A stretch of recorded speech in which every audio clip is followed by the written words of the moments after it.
Good evening, everyone, and welcome to another episode of Monk Chat here at Empty Cloud Monastery. So here tonight with Bhante Sumita and myself, Bhante Sudaso. So I see there's a few questions already typed in. And for everybody else who's joining in, please type in questions early and often. Otherwise, this will be a very short session. So please type in anything you'd like us to talk about, and we'll talk about it. As long as it's related to Buddhism. If you ask about sports scores or current politics, then we're probably not going to be much help. But anything about Buddhism, we're usually quite happy to discuss. So the first question, Rick asks, I am trying to find the right balance between caring for chronic illnesses and long-term knee injuries with maintaining a skillful meditation posture. I have tried sitting Burmese style on a zafu and zabuton with no support, or sitting with my lower back supported by a wall. I have sat in a hard chair with my feet flat on the floor. I have sat Burmese style in a comfortable chair, supporting my knees with the arms of the chair and using a pillow against the chair to support my lower back. What are the benefits and drawbacks of each of these meditation postures? What is the best balance between quality and length of time of meditation with respecting our illnesses and injuries? Well, first off, I just want to point out that the most important thing is what works for your meditation practice. So you want to look at the results. So one of the drawbacks of any posture which involves leaning back against something is that when we're leaning back against something, then the mind tends to become dull and hazy, tends to go into a sleep mode. Not always. In fact, if you're very restless, then sometimes leaning back against something is a way of settling the mind down. But usually, you want to be sitting in an upright position, if possible. And it's not so important how you position your legs, as long as you're sitting still. Of course, if it's a perfect world, you'll be sitting in a full lotus position. But for most people, that's not really realistic. So half lotus, quarter lotus, no lotus, kneeling, that's all perfectly fine. The most important thing is that your body is completely still and that you're sitting upright.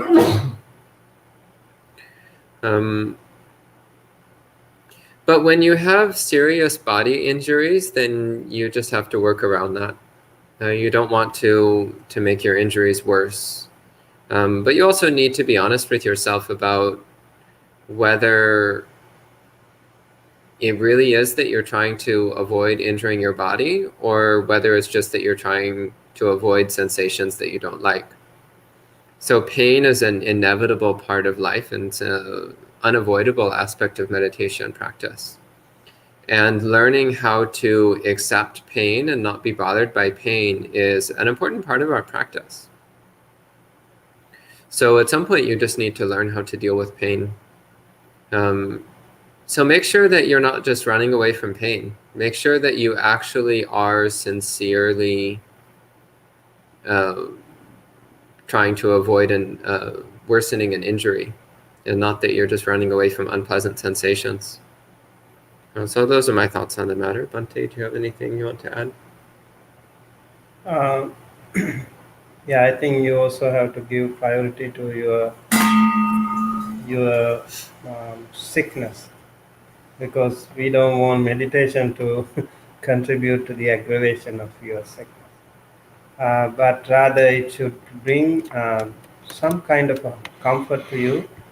I think if sitting longer is difficult for you, maybe you can try another method, like standing posture or walking, or even lay down.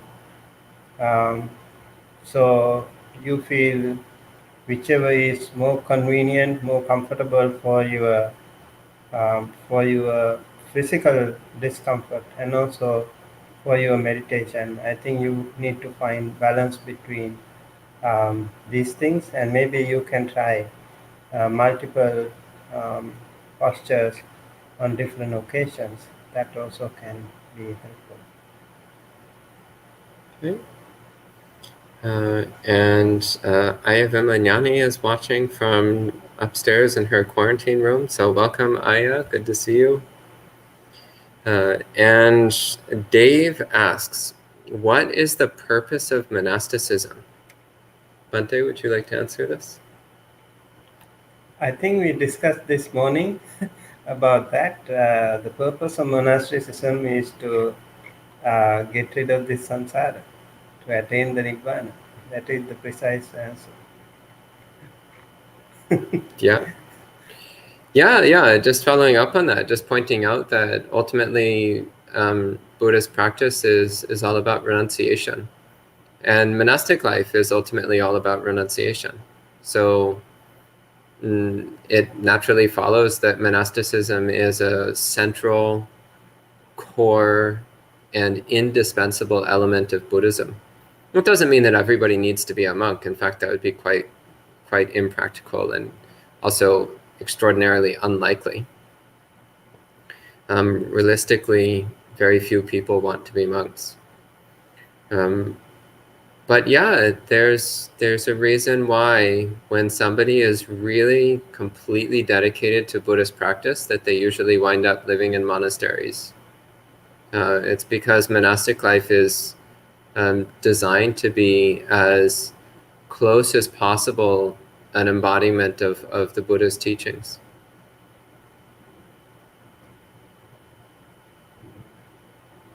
Did you have a question? Oh, okay. Then Shadow of Label asks, why does breathing with the stomach and moving chi cause my sinuses to inflame?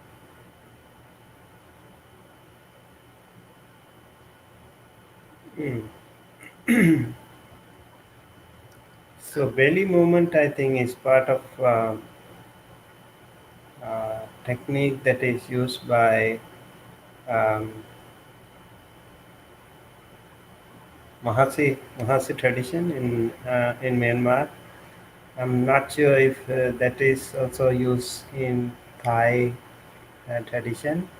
Yeah, so if you think that that technique is not really making comfortable for you, maybe you need to switch to another technique. Yeah, I mean, similarly, breathing with your stomach is okay, but when you talk about moving chi, that doesn't really have anything to do with Buddhism. The concept of moving chi is something that you find in Taoism. And there are similar practices in some other spiritual traditions, but it doesn't really have anything to do with Buddhism. So, yeah, if you start moving chi around, then you might get some weird physical reactions, but I don't know anything about that because I'm not Taoist and I don't practice any kind of chi moving exercises. So I don't think we're the right people to ask.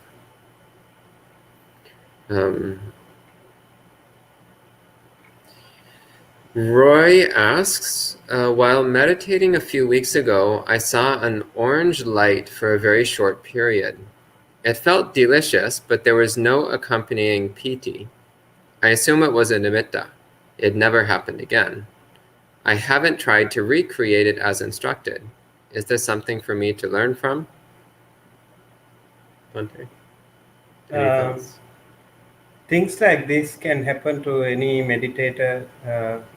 While you practice, you on and off might get some um, very quick different experiences like that, and then you might be happy actually about that, and you might even be confused and why it is not coming back. And the more you expect, actually, the more it goes away.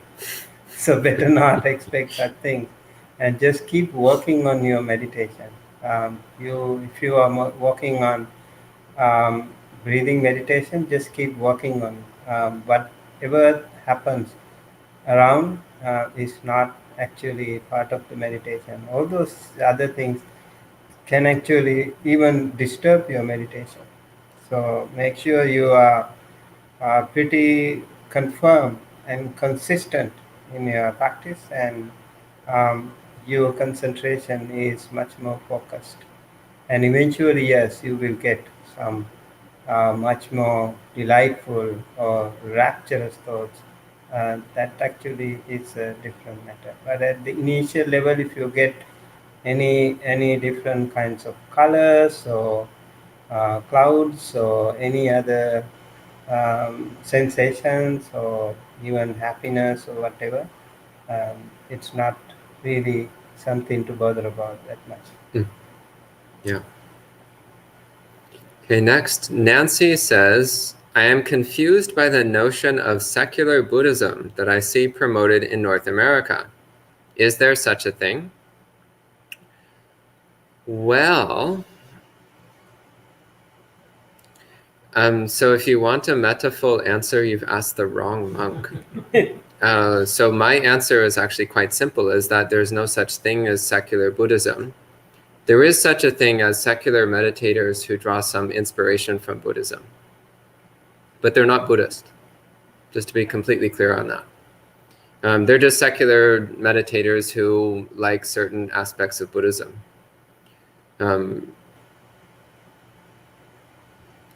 Bhikkhu Bodhi, when asked a similar question, gave a somewhat friendlier, more accommodating answer. He said that secular Buddhists are people who are deficient in right view. That's how he put it. He said they might be practicing some other parts of the Eightfold Path, but they're deficient in right view. That was a more polite answer. But yeah, what is a Buddhist?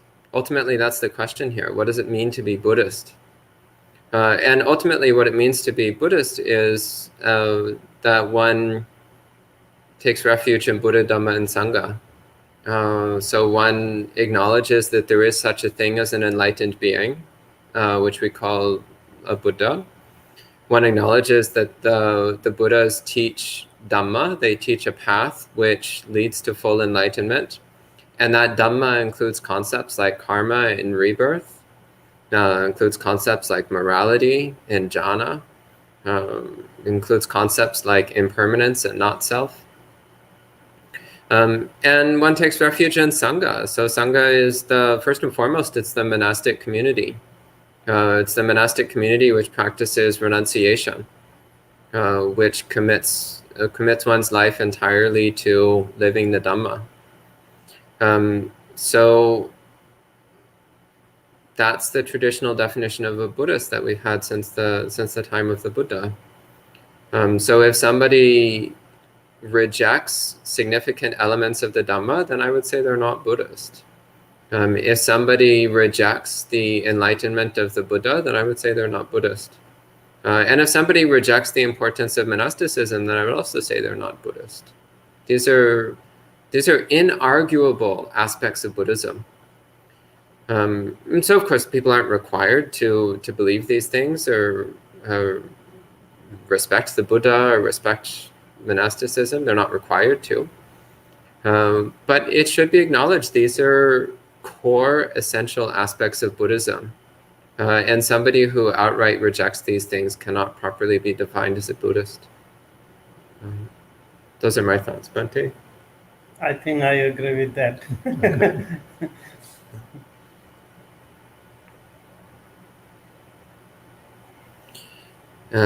Next question.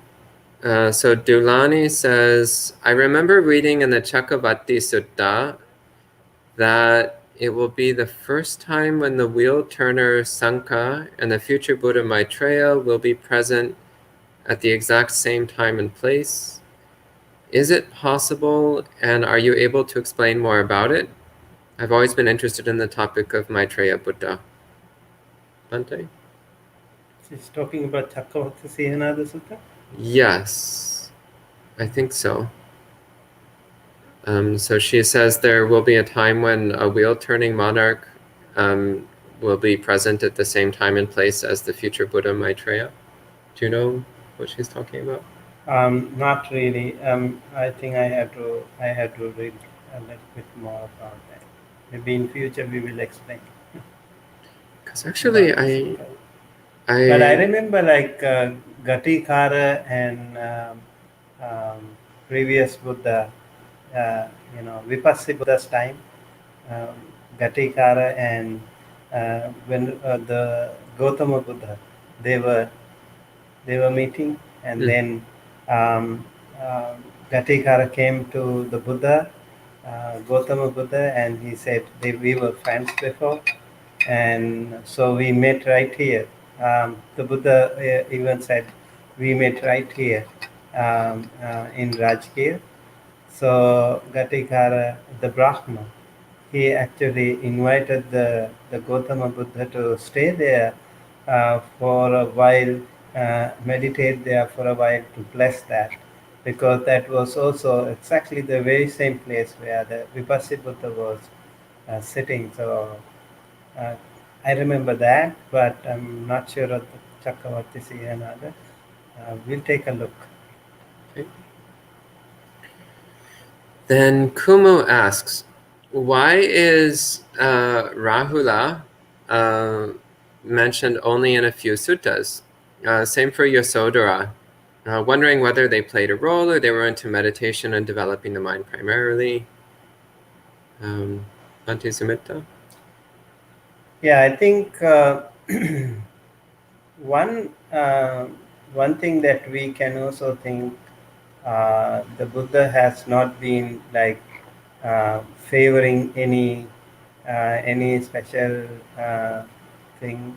Uh, so he was not giving any priority to Rahula or Yasodhara or Mahapajapati Gautami. He was treating everyone equally. But Venerable Sariputta was actually assigned as the preceptor of Venerable Rahula. In Rahula Vada Sutta, I think Ambalatika Rahula Vada Sutta, we find when Venerable, Venerable Rahula is following the Buddha in arms round, and then Buddha gives a very, very good advice to him when he saw that Venerable Rahula is matured enough um, to attain the Nibbana. And then Venerable Rahula does not go back to the temple, rather he sits under a tree and meditates. And Venerable Sariputta is following him. It's really, really interesting. He being the spiritual master assigned by the Buddha, and he actually was checking with uh, this young Rahula. And then Venerable Sariputta is also talking something about that. And then later, after the meditation, Venerable Rahula comes back to the Buddha and asking the same question, trying to confirm with what the Venerable Sariputta said, and then the Buddha affirms that.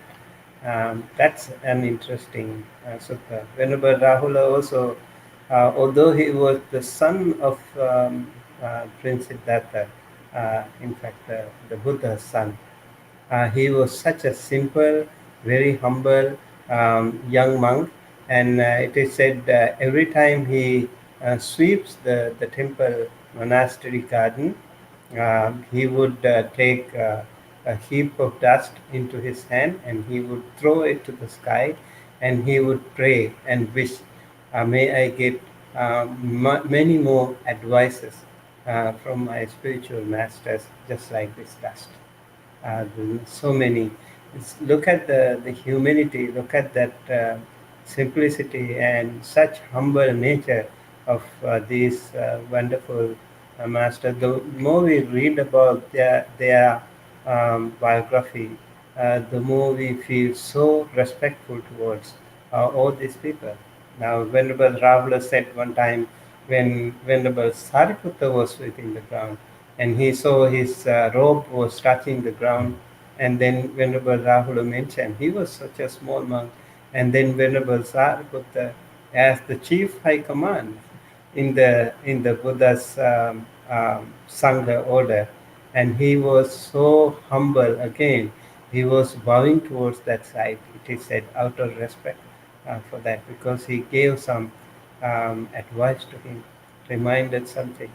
And so all these stories are really, really wonderful. And we don't find many uh, details about Theri Yasodhara too, but I think Yasodhara is the foremost among. Uh, that is the one. I think she is also the name called Baddha Kachana, right? I I don't think. remember. I don't Yeah, remember. I think Yasodhara and Baddha Kachana in my, I might be wrong, but if I'm not mistaken, Baddha Kachana and Yasodhara are the same. Bimba also is the same, Mm. and she is one of um, the foremost disciples among the Buddha's order. But their life is not highlighted. Their role, play um, what role they played is not really highlighted, except the fact that Mahapajapati Gautami, her role in initiating the Bhikkhuni order is really important.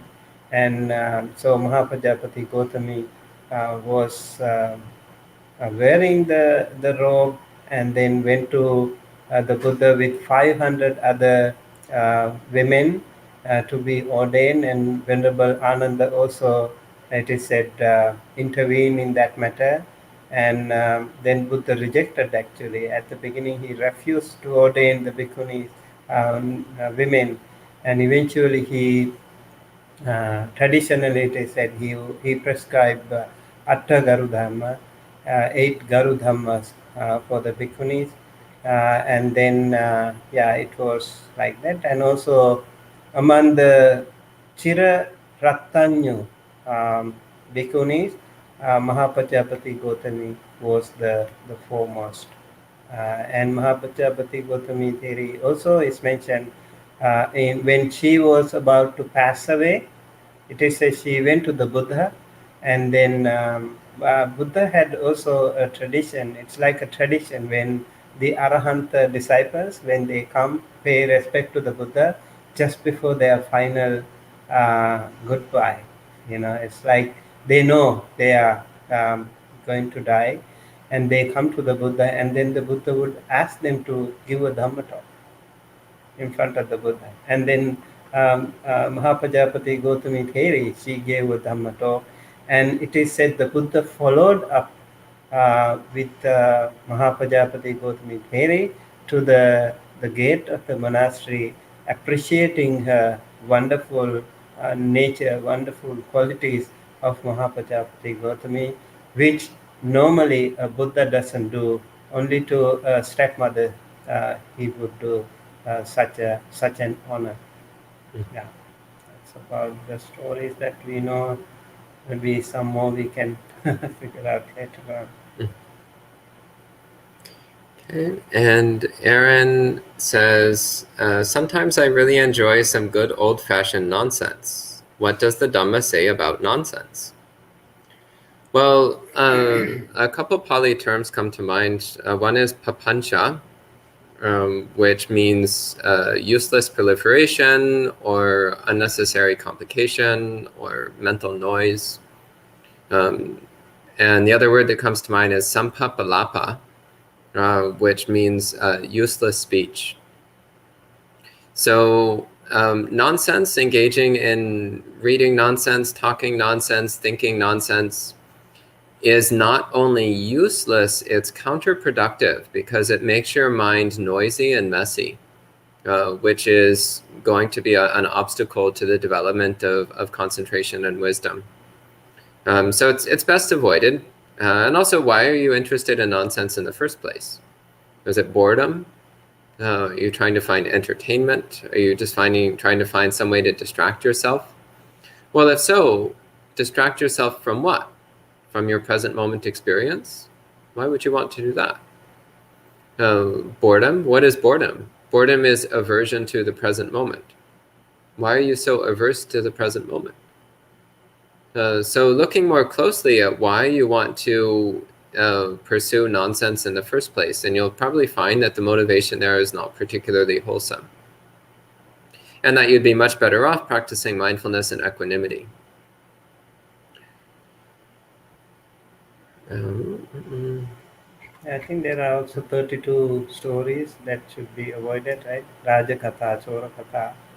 And yeah, there are 32 kinds of stories that we should avoid, especially in the monasteries, like politics and about the robbing and all kinds of like so-called news, the breaking news. They are actually breaking our concentration. It's really disturbing us. So those talks can arouse, can generate us, can generate the three unwholesome roots: greed, hatred, and illusion or delusion. So better to avoid such, and the best way is to practice noble silence. Okay, and Paul asks, should I practice only mindfulness meditation, or should I also practice metta, loving kindness meditation? If both, what proportion of meditation should I devote to each practice? I think it's up to you. It depends on person to person. There are different people with different temperaments. So there are some people with like aversion more. We call dosa charita. Different six characters are there. Raga charita. People with more lust temperament, and maybe they need to practice a little bit more about the asubha bhavana, marananusati bhavana, contemplation on the foulness of body and the death. And then the people with raga, they have to practice like that, and people with dosa, they need to practice more loving kindness. They are actually counterproductive that way. So um, you can actually try to recuperate from your angry temperament. You can suppress your anger, and rather you can generate more compassion, loving kindness to yourself and to everyone else. So yes, so mindfulness or metta, whatever, depends on person to person. And when you practice, you try yourself. You try yourself which one is better for you, and then you will figure out yourself. Okay, this looks better to me, and maybe you can also, maybe next time you ask us, we will also give some feedback. Then Manuel says, could you please explain some similes about the 5 obstacles? So by this, I assume you mean the 5 hindrances, pancha nivarana. So there's a sutta which gives 5 similes. Let's see if I can remember them. So sensual desire is like dye mixed with water. Aversion, is that when the water is boiling? Boiling Yeah. water. Then dullness and drowsiness is like when the water is covered over with moss and algae, like filled with vegetation growth. Then restlessness is like when the water is swirling, and skepticism is like when the water is murky, so muddy. Is that right? I think I have read something like that in Majjhima Nikaya, some of the suttas, and also Mm. I found some very interesting explanation in Mahanidesa Atthakatha and Mahanidesa itself. So, Mm. but I haven't actually read it like trying to remember, but it was very fascinating. I was thinking of that. Do you want How? to? Mhm. Sorry. Do you want to give a talk on it one of these days? Yeah, sure. I Okay. will actually try to, talk about that later.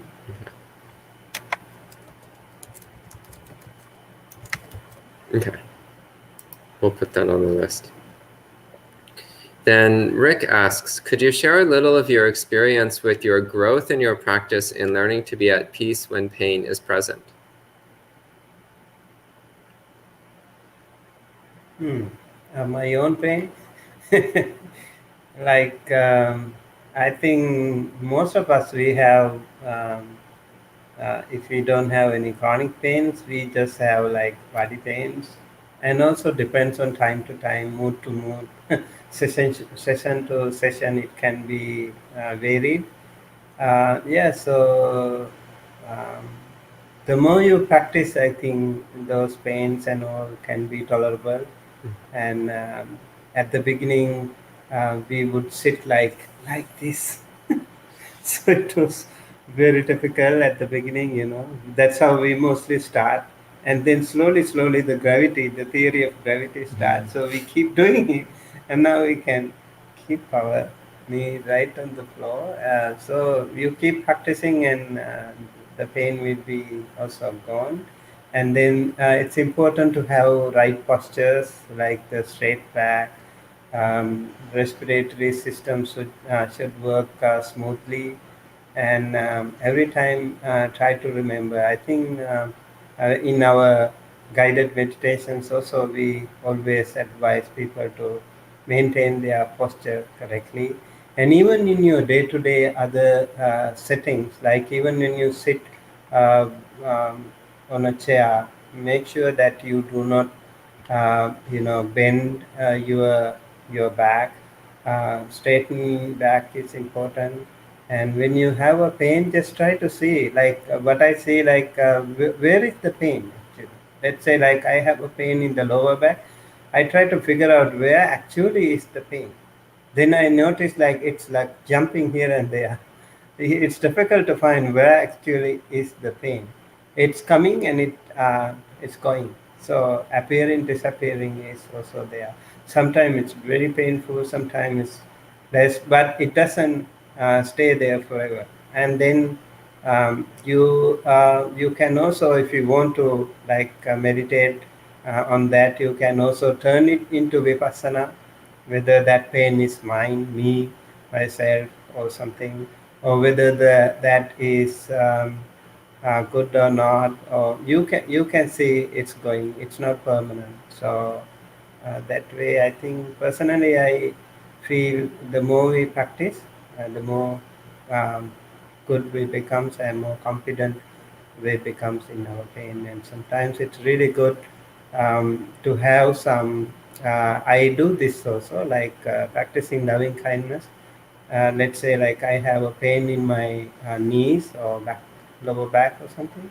I send loving kindness to that area, so may I be well, happy, healthy. So I recommend you also can do that in practices if you have any pain within yourself, and also if you see any of your parents or relative or family member or whosoever friends, if they are in pain, you can also send loving kindness to them.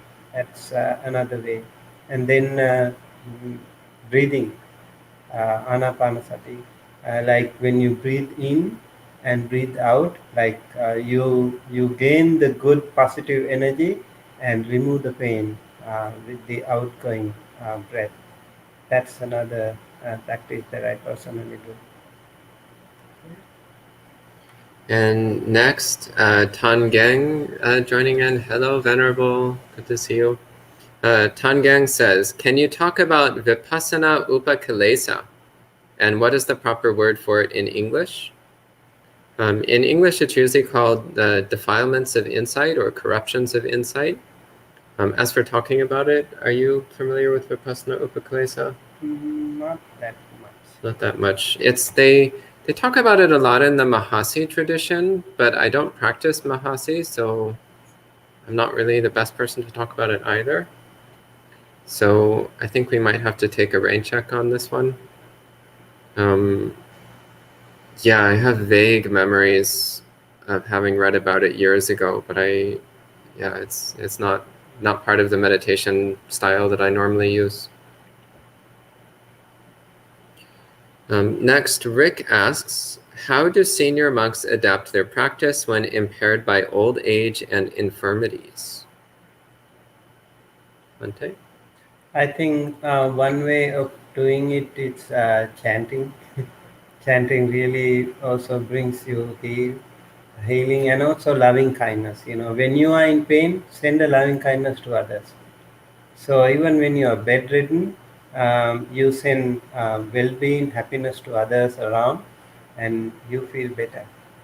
So that's one way of producing your own pain, and also try not to panic or pain. It's actually I know many old monks, very senior monks. We have a senior monk in California. He is 95 years old. I see him most of the time. He is listening to Dhamma talks, and he also is also chanting.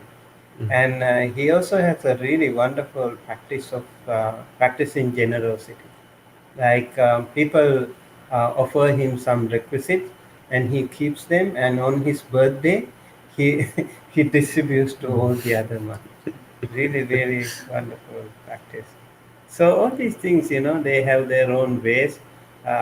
Very nice, very compassionate and generous, and all these things actually make them grow old but happily and peaceful. Then Dulani asks, is Buddhism considered a religion or a philosophy? So this is one of those old semantic questions, which in my opinion, it doesn't really have much to do with the meaning, but rather it has to just do with how you define words. So whether you would consider Buddhism a religion or a philosophy or a religious philosophy or a philosophical religion or a spiritual philosophy or a spiritual way of life or whatever you want to call it, doesn't change the fact that Buddhism is what it is. So what is Buddhism? Buddhism is the path to enlightenment. That's what it is. So some people will call it a religion, and other people will call it a philosophy, and other people will call it a way of life, and other people will call it whatever they want to call it. But that doesn't change the fact that Buddhism still just is what it is. It's Buddhism. It's the path to awakening. It's the noble path of developing our own direct experience of enlightenment, the noble path of abandoning defilements and cultivating wisdom. So I've met some people who they really hate the word religion, but they like Buddhism. So then they say, well, Buddhism's not a religion. And it's like, well, okay, if that's what you want to say, I guess that's fine. And I know other people who actually they really like religion and they really like religiosity, and they also are really into Buddhism, and they like saying that Buddhism is a religion. And to that I say, okay, that's great. Yeah. So I personally, I don't feel strongly about it. I don't have anything wrong with calling Buddhism a religion, and I don't have anything wrong with calling it a way of life or a spiritual philosophy or whatever else, because Buddhism is just Buddhism. And as long as we understand what Buddhism is, it doesn't really matter whether you call it a religion or a philosophy or whatever. Those are my thoughts anyway. Anything? Yeah, I think maybe the religion is defined as connected with the Creator God. So if that is the case, Buddhism is not a religion in that case, because we don't have a Creator God in religion. We have gods, deities, but they are karmic gods, right? So they are not permanent.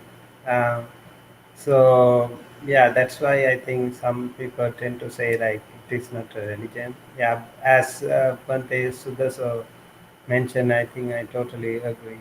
It doesn't matter whatever they want to call it.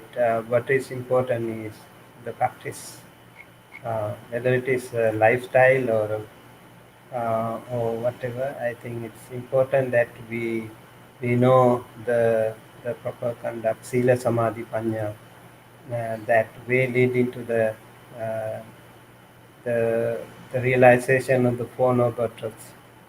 That would really make sense. Okay, then Aaron asks, is the service of monk chat traditional? Do monastic communities typically provide a time and place for general inquiry?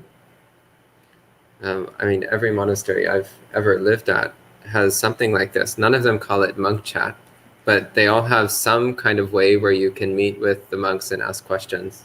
Yeah?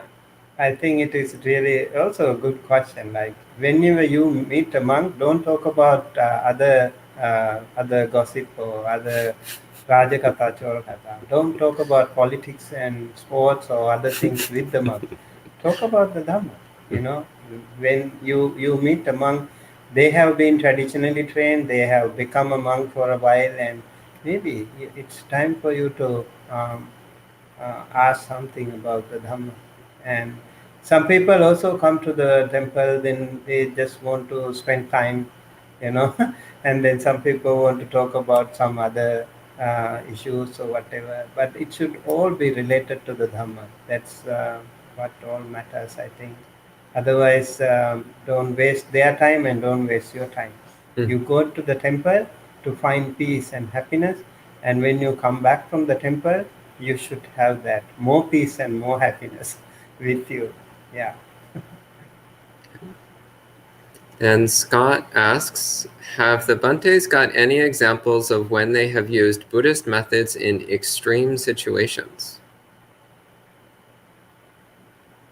Uh, let's say like you have some extreme situations, like you live with some people who you really feel very uncomfortable, and then how do you deal with that situation?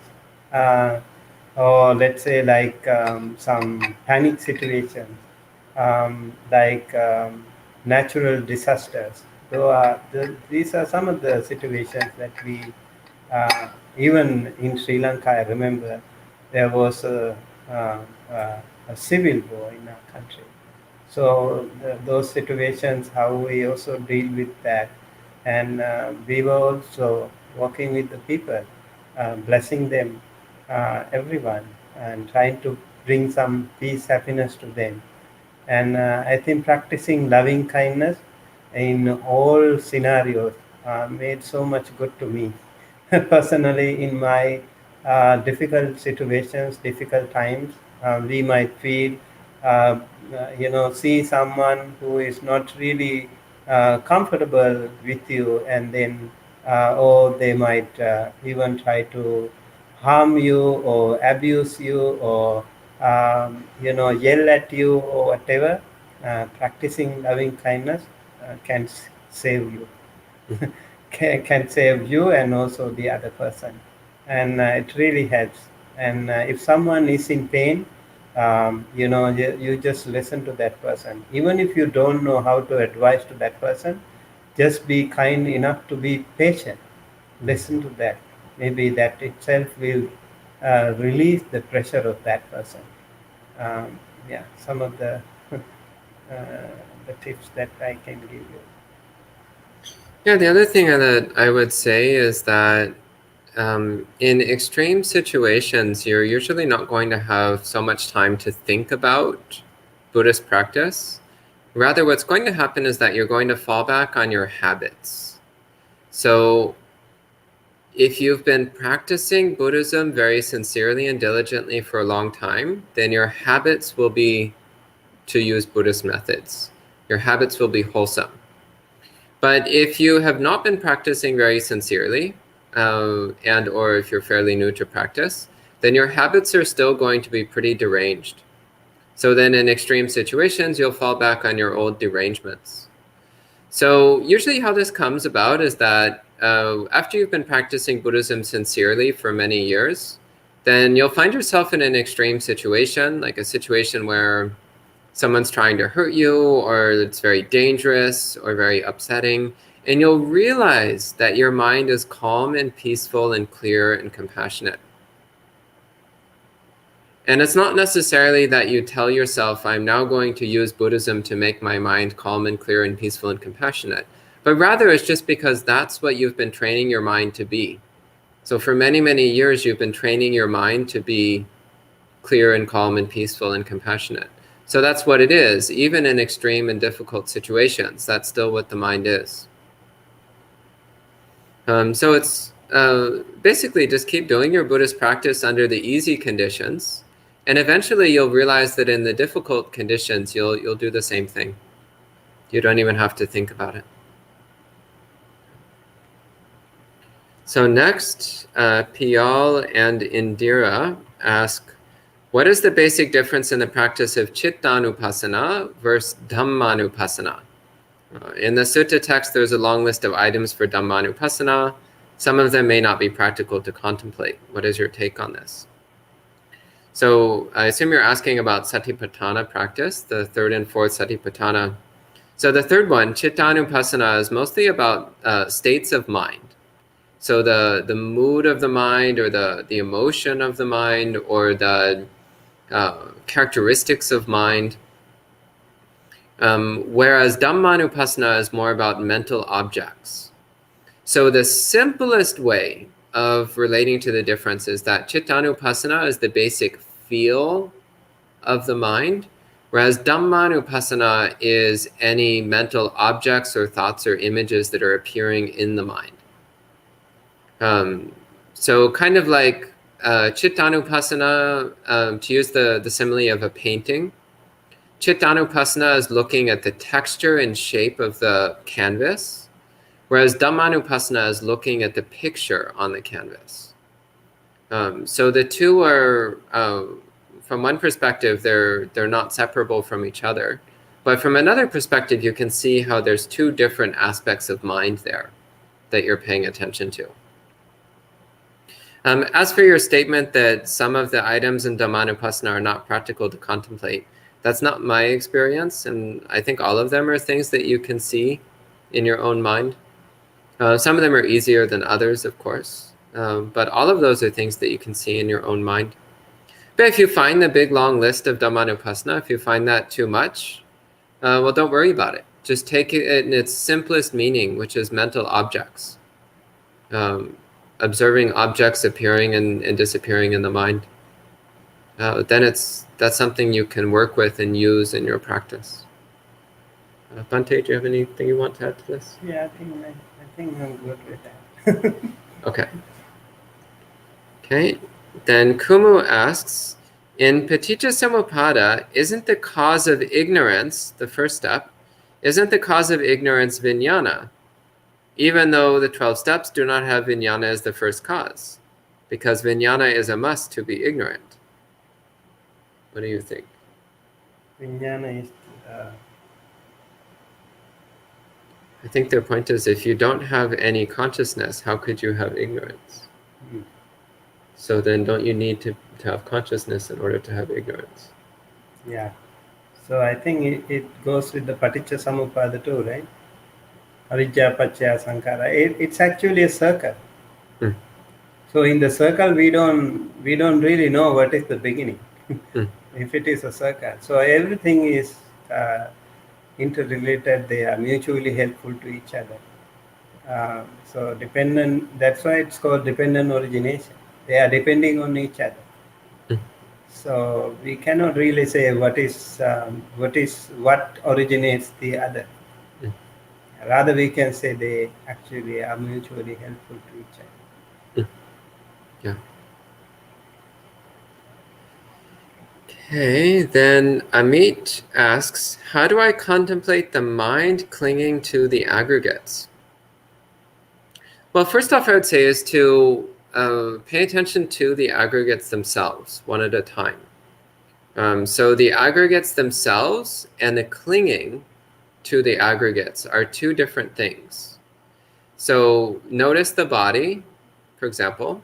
Pay attention to the body, be fully aware of the body, and then pay attention to the clinging to the body.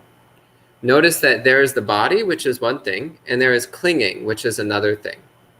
And these together create the experience of clinging to the body. So try to distinguish the body itself and the attachment and desire related to the body, seeing these as two different things. That can help you understand what's going on here. Bhante? Yeah, I think it is Pancha Khanda and Pancha Upadana Khanda, right?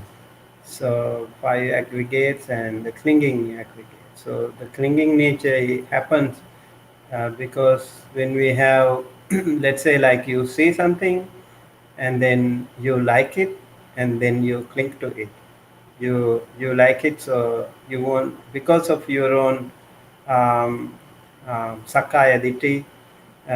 You want to hold it, you want to possess it, and if you don't like it, then you want to hate it. So, so either it is the liking or the disliking that can happen. Pleasant or unpleasant feelings can happen, and depending on that, you would create karma, right? If you like it, you will create a karma, but that is like a desire. And if you don't like it, it's like an aversion, ill will. So you don't like that person, or you like that person, or they both can create karma. I think with that we have the upadana. It can both be upadana, can both be clinging, right? So whether you like it or not, you can create upadana or clinging, either holding on to the grudge or holding on to the desire. Oh, yeah.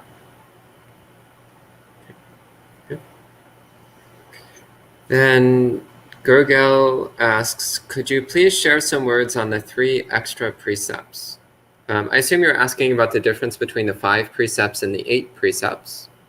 So there's, from the 5 precepts to the 8 precepts, the first major change is that the 3rd precept changes from refraining from sexual misconduct to become refraining from all sexual activity.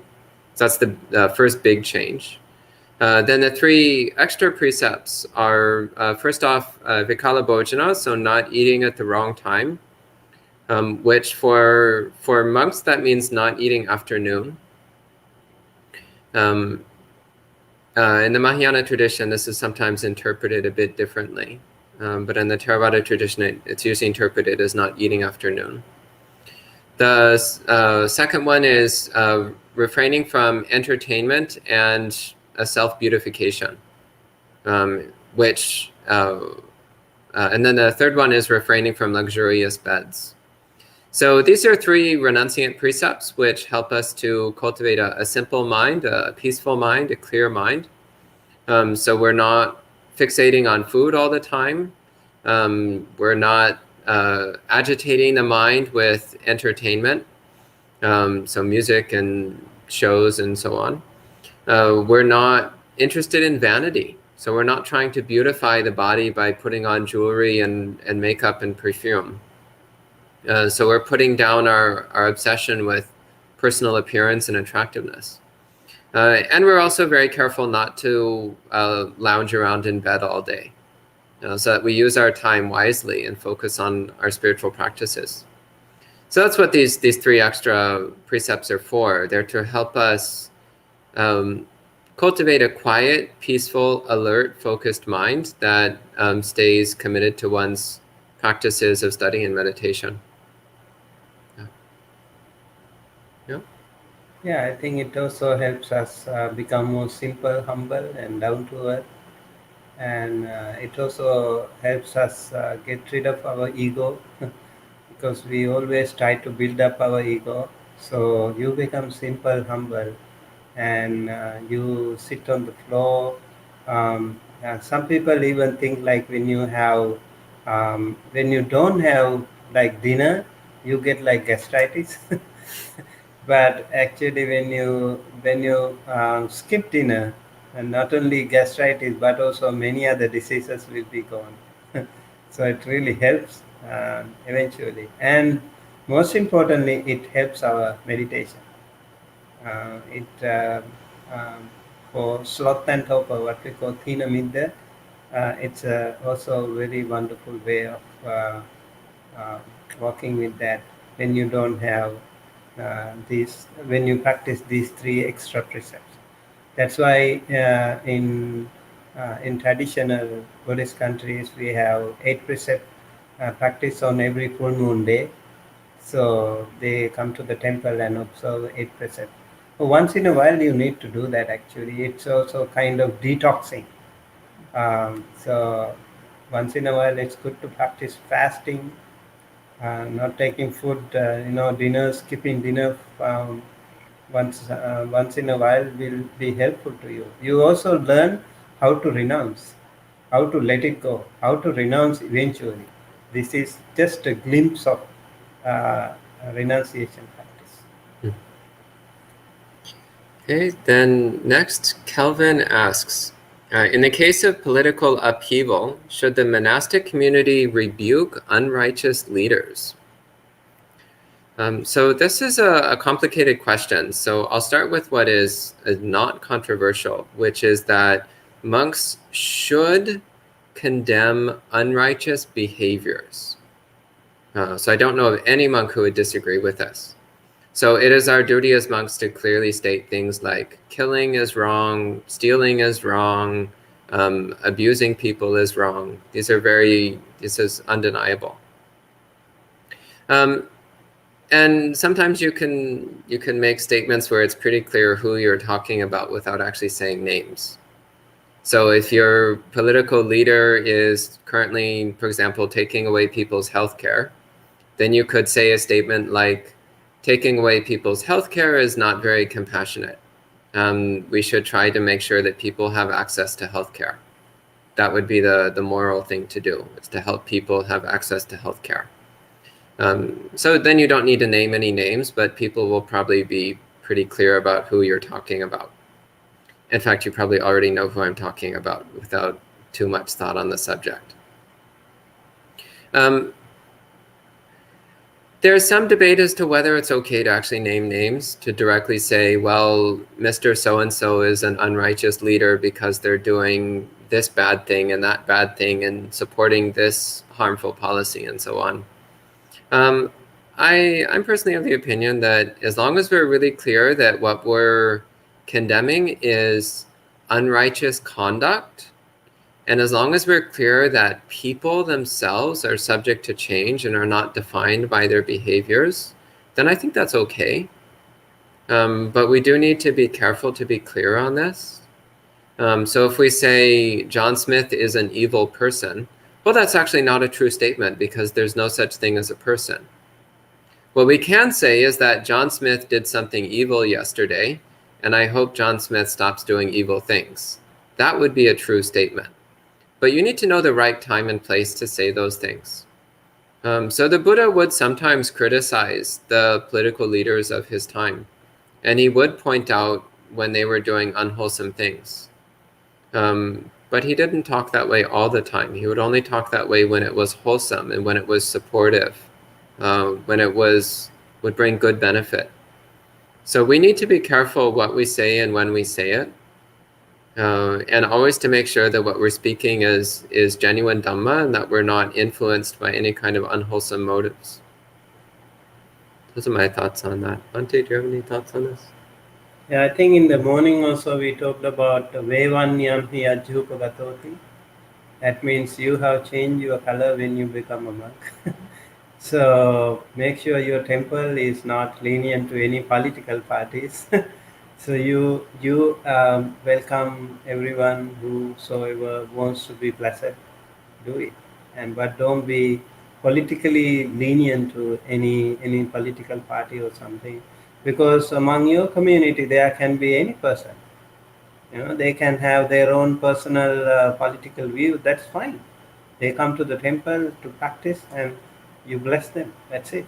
And yeah, even as monks, maybe you have some political views, but don't express them in public in such a way that can bring disharmony to your community. I think they have to be also very careful about that.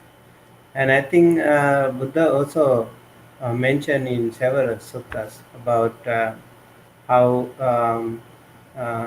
when you become partial to certain things that can lead to like chanda, dosa, bhaya, moha. Like chanda is the liking of whichever um, partial you become, and then dosa is the anger. If you are angry with someone, and then bhaya if you fear someone, and then moha if you have ignorance. Those four things can lead to many discrimination acts. And it is said, yo dhammang ativattati If someone is obsessed with these things, he will decline. Nihiyati tassa yaso. His fame will decline. Kala pakkeva chandima. Just like the moon in the declining. What do you call it? Kala pakka means. We don't actually have a term for that in English. The Yeah. waning moon. Wane, You'd call it waning. waning moon. Yeah. So that time the moon is halfway shining. So just like that, your fame, your good name will be declining.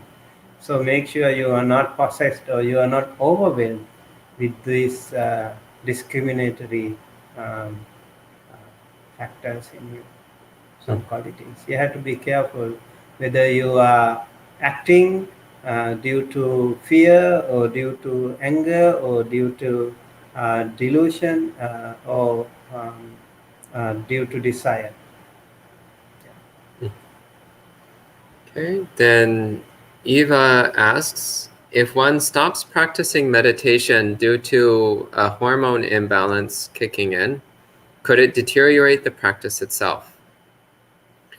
Well, honestly, I would say that we need to develop the ability to keep practicing no matter what difficulties we encounter. So sometimes it's going to be hormone imbalances. That's the nature of having a body, is that sometimes you're going to have hormone imbalances.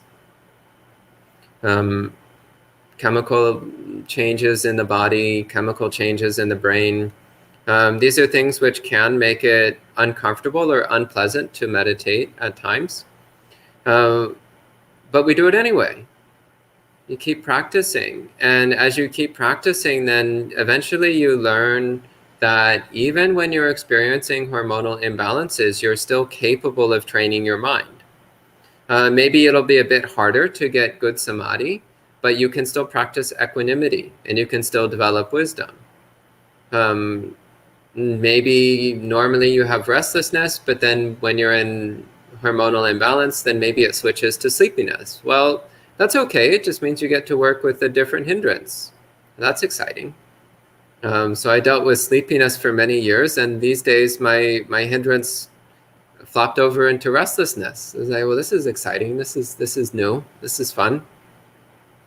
Get to practice with a new hindrance. This is great. I was getting bored of fighting drowsiness all the time. It's actually kind of dull, just like the name, dullness. It's dull. Restlessness is more exciting. Anyway, so yeah, so when you're having hormonal imbalances, which, let's be realistic, is extremely common, learn how to deal with it. Learn how to keep the mind peaceful. So watching as the shifting conditions of body chemistry affect your mood, watching those changes in mood and recognizing this is not me. This is not who I am. This is just a natural function of having a body. When you have a body, then the chemistry of your body can affect your mind. It can affect your mood. It can affect your state of awareness, which is a pretty clear indication that that's not who you really are. It's just nature doing what nature does. So watch it with mindfulness and equanimity, but don't be bothered by it. It's just a function of nature. So those are my thoughts on the subject. Do you have anything you want to add to that? Yeah, I think. Good. Okay. Have a question? I was curious about your names. Well, my name Suddhaso means pure aspiration. So it's from the word Suddha, which means pure, and asa, which means wish or intention or aspiration. So Suddhaso means one who can either mean one who has pure aspirations or one who aspires to be pure. Yeah. And would you like to say what your name means? My name Sumitta. Mitta means friend. Sumitta means good friend. Yeah. Spiritual friend, good friend. Yeah. So you had other names? It also has something to do with metta, loving kindness. You asked if we've had other names.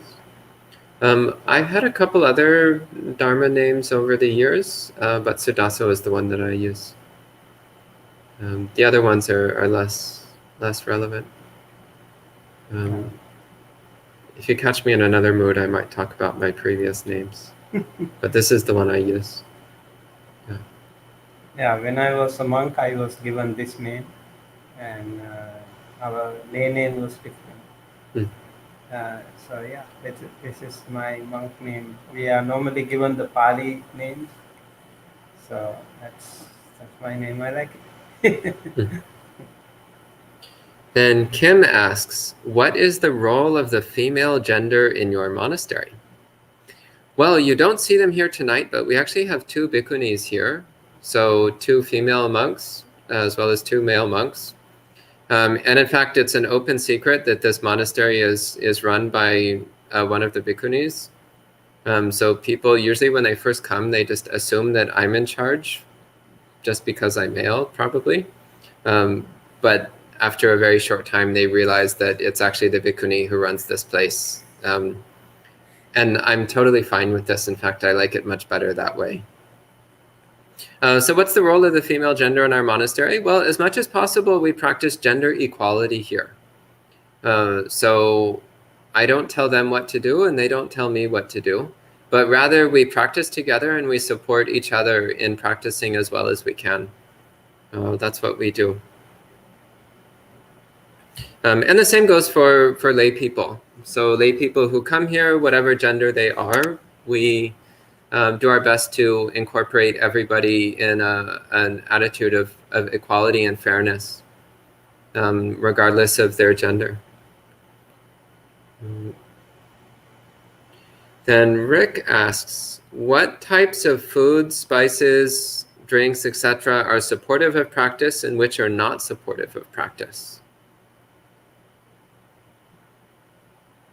I think it depends on the culture.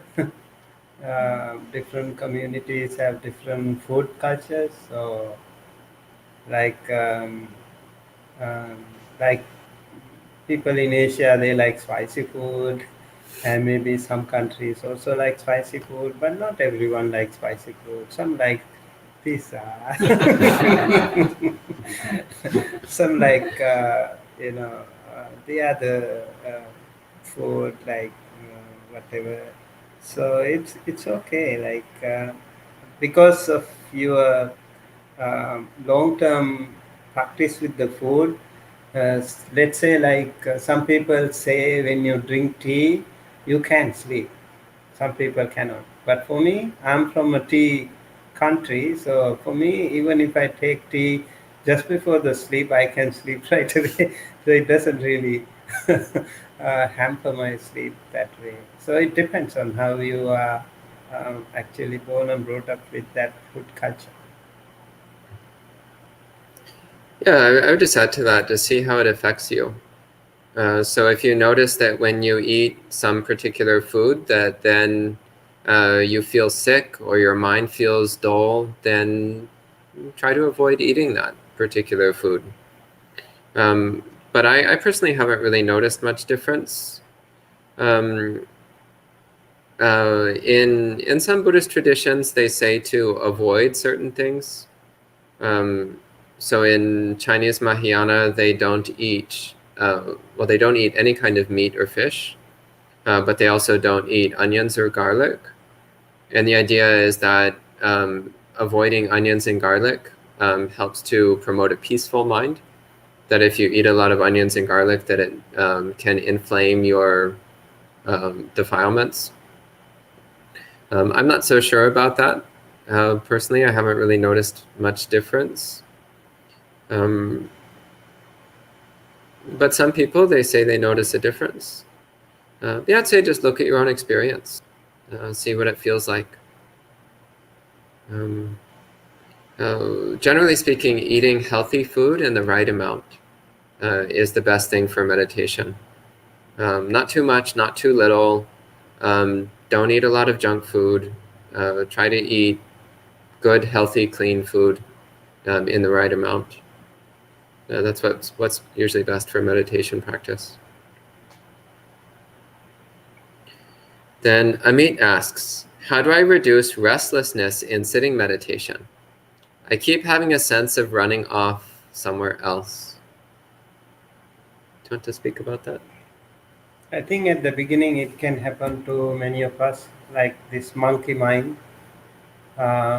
So it is natural if that happens to you, but you keep practicing. Maybe uh, if you are really finding it very difficult to sit for a longer time, don't sit longer. Maybe start with a shorter version of sitting. Maybe 5 minutes with quality sitting meditation. And maybe you can also try like walking meditation, how it helps you calm down.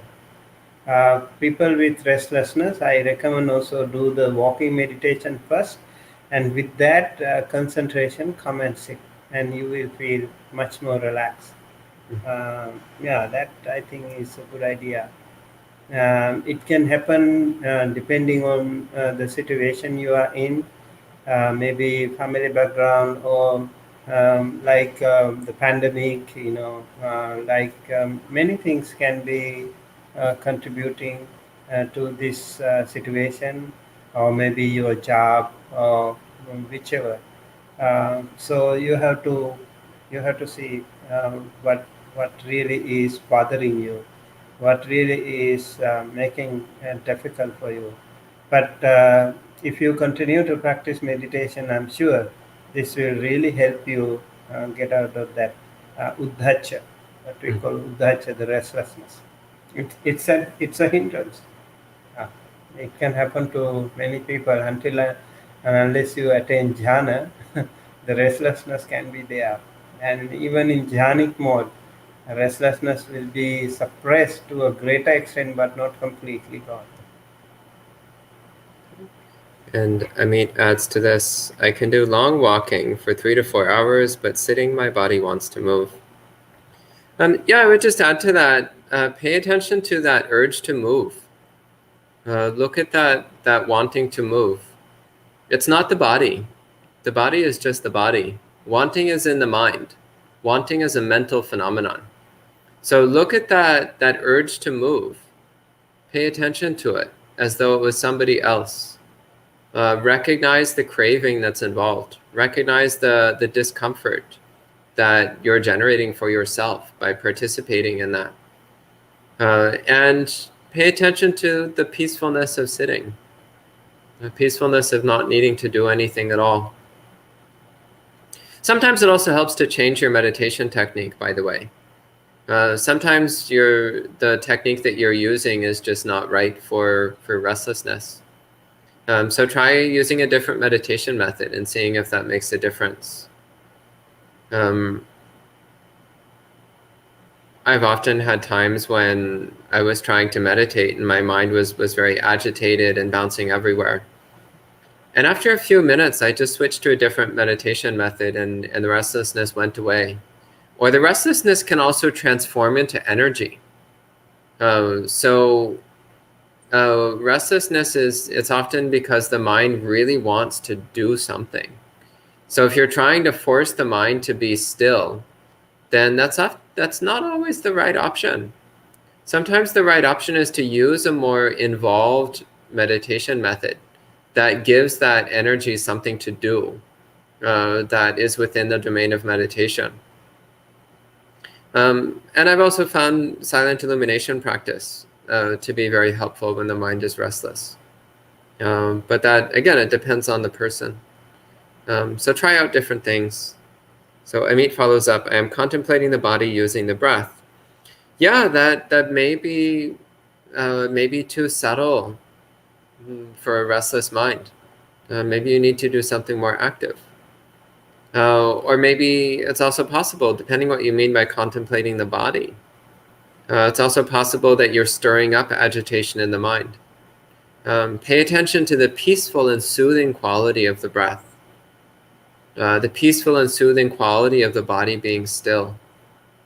And you might find that your restlessness starts to fade. Or once again, do something totally different. Use a totally different method for a while. So then the last question so far. Oh no, there's a couple more. Pial and Indira ask, can craving for non-existence, so that's vibhava tanha, be a subtle form of craving or desire towards the end of the path before release that might be counterproductive? Bhante? Yeah, I think craving for, like, starting with bhavatanha, right? So craving for existence is, most of us, we like to exist more, longer time, and that's what we have. And so the people who even go one step ahead would be craving for non-existence, but it is still a craving, and that's why they will be born in Brahma realms, right? So like arupa immaterial sphere, you will be born there, and if you practice that way, but eventually that will also be helpful eventually to get rid of all forms of defilements or attachments. So craving in all forms should be completely abolished, but practicing jhanas also um, actually considerably suppress your defilement. It is said we have three levels of getting rid of the defilements. One is tadanga, like when you practice simple practice of dana, it will momentarily suppress your greed. And when you practice jhana, you actually um, suppress your defilements, like Vikambana level. That is much more deeper elimination, but still not completely gone until you attain Sotapanna, Sakadagami, Anagami, Arahanta stages. So unless you attain at Arahanta stage, some sort of attachment can always be there. Some sort of craving can always be there. And in the 10 fetters, it is said the last 5 fetters would be gone only when you become Arahant. Ruparaga, Aruparaga, Mana, Uddhacha, Avidya. These are raga, means these are the very subtle latent tendencies that we have. It's very difficult to get rid of them. It's like some of the dirt we have in our clothes. We sometimes we can wash them, we can see them going, but some dirt will not go just like that. We need special chemical to remove them. So something like that. When we need something, some defilement, some cravings, it's hard to, because it can be very deceiving. Some defilements can really make you happy. Some defilements can make you okay, everyone appreciates you, so feel better. These are actually fooling us. These defilements are actually fooling us so that we will stay more longer in the samsara. So we need to recognize it and slowly get rid of them. It's not easy, but it's not impossible. I would just add to that, by the way, that the goal of Buddhist practice is not to cease existing. So people sometimes misunderstand and they think that enlightenment means non-existence. They think that nibbana means non-existence, but that's not correct. So if you're craving for non-existence, then you will never attain enlightenment. Enlightenment is not non-existence. The Buddha was quite clear that you cannot define an awakened being in terms of either existence or non-existence. And that nibbana cannot be defined in those terms either. So occasionally you do get somebody who they're practicing Buddhism because that person wants to stop existing. But that's a very bad misunderstanding. That's not what we're trying to do. We're trying to understand the nature of craving so that we can let go of craving. We're trying to understand the nature of existence and non-existence so that we're not caught in this trap. this trap of self-identity. So whether you think I want to exist or I want to not exist, either way, you're caught in I want. You're caught in me and you're caught in wanting. So we're trying to let go of all wanting and also let go of all sense of me, all self-identity. So in our last question, Paul asks, after starting a meditation practice recently, I have noticed that difficult thoughts and memories have actually increased. Is this normal? Will these difficult mind states start to abate sometime? Well, first off, what commonly happens when somebody first gets into meditation practice is they become much more aware of all the difficult thoughts and emotions that were already there. So it often isn't that there's more difficult mind states, it's just that we're more aware of how messy and uncomfortable our mind has been all along. It's not so common that you're making the problem worse. Sometimes, especially if somebody just doesn't know anything about meditation and they're using some completely deranged method, then sometimes they might be making things worse. But if you're using the good standard tried and true Buddhist meditation methods, it's very unlikely that you're making your problems worse. It's much more likely that you're simply becoming very aware of the problems you've already had, problems that were always there. And as for your question, will difficult mind states start to abate sometime? Yeah, eventually. Be patient. But actually, if you want them to go away right away, the best way to get them to go away right away is to stop wanting them to go away. Just accept them as part of the normal background noise of your mind and take no interest in them. Then they will lose all their power over you immediately. This is one of the little secrets to Buddhist meditation. You do not need to make your mind silent. You just need to stop taking an interest in the noise. That's all.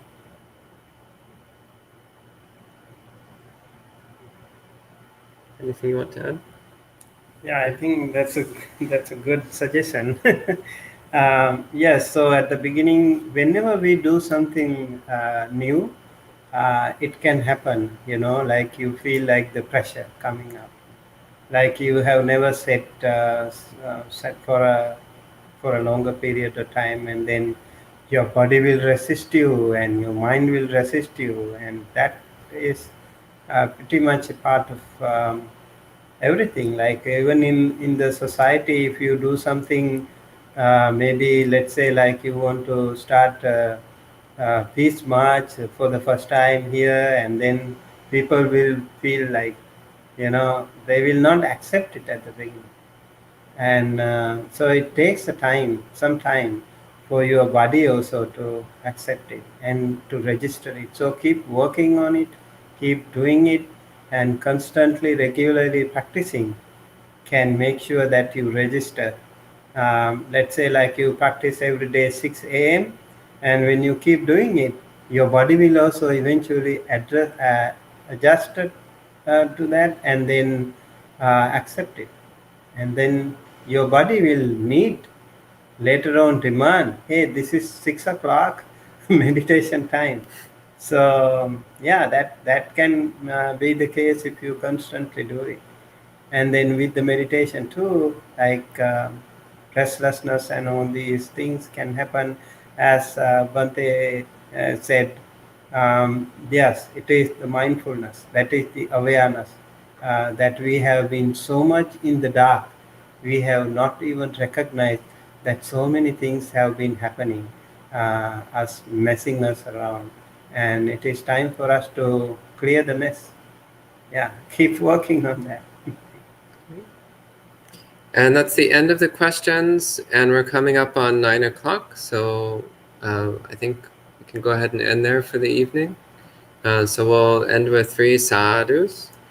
Sadhu, sadhu, sadhu. And keep an eye on our channel. There'll be a couple Dhamma talks popping up this weekend. And of course, you're welcome to come and spend some time here at the monastery if you're in the area for our weekend programs. And then we'll start up again with our regular weekly series of live streams next week. So see you next time.